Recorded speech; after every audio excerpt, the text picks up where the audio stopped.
Welcome to Sweet Life Beat Life. We hope this video helps.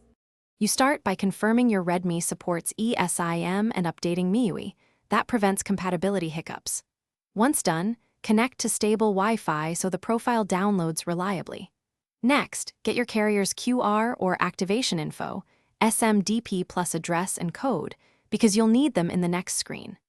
Open settings and go straight to SIM cards and mobile networks.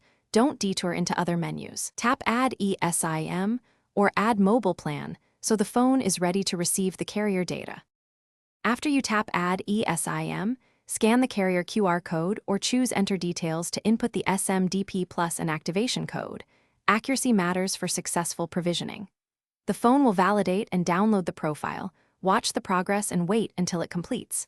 Once installed, name the plan so you can distinguish it.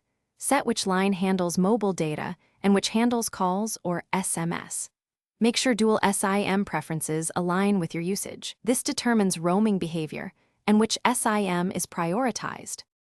Once the eSIM is installed, restart the Redmi to finalize activation and then enable mobile data for that plan.